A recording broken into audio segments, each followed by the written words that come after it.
NCERT को UPSC की कुंजी कहा जाता है। बिना एनसीईआरटी कोई भी एस्पिरेंट इस परीक्षा में सफलता हासिल नहीं कर सकता। इस वजह से नए एस्पिरेंट्स के मन में एनसीईआरटी को लेकर कई तरह के सवाल होते हैं कि स्कूल के समय में तो उन्होंने इन्हीं किताबों को पढ़ा था, लेकिन यूपीएससी जिसे देश की सबसे मुश्किल परीक्षा में से एक माना जाता है, आखिर उसके लिए एनसीईआरटी को कैसे पढ़े?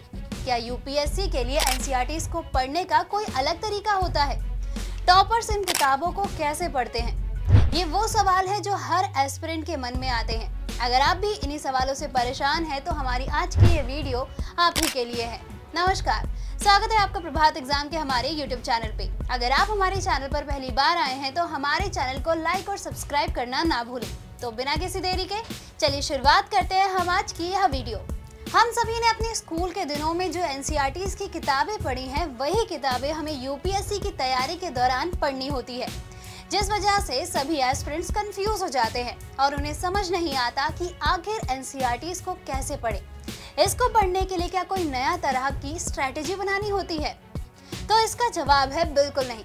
दोस्तों, स्कूल में जो एनसीईआरटी आपने पढ़ी हैं, ये भी वही किताबें हैं।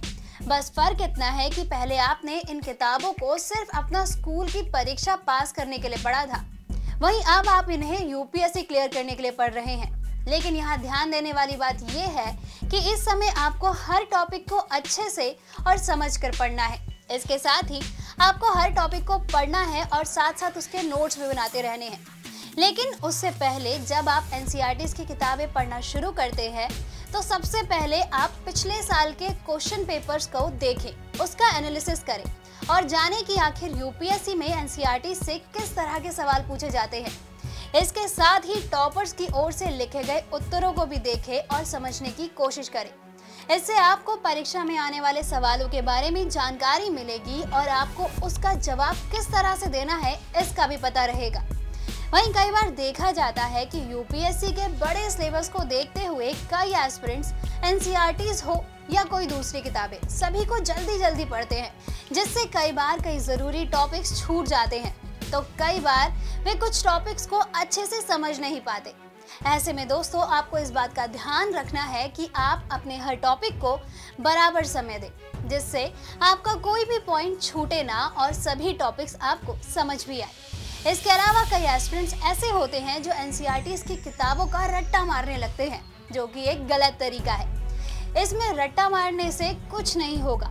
आपको हर सब्जेक्ट के हर टॉपिक को समझने की जरूरत होती है, जिससे परीक्षा में पूछे जाने वाले सवालों को आप समझ सके और जो आपसे पूछा गया है उसी का जवाब आप अच्छे से दे सके।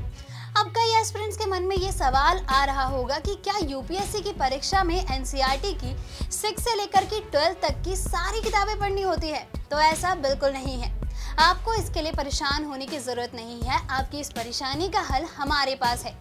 इसके लिए आप आईएएस डॉक्टर रंजीत कुमार सिंह की लिखी एनसीईआरटी की 5 किताबों की मदद ले सकते हैं। इसमें आपको चैप्टर वाइज और टॉपिक वाइज सभी प्रश्न व्याख्या सहित मिल जाएंगे, जो आपकी तैयारी में बेहद मदद करेंगे।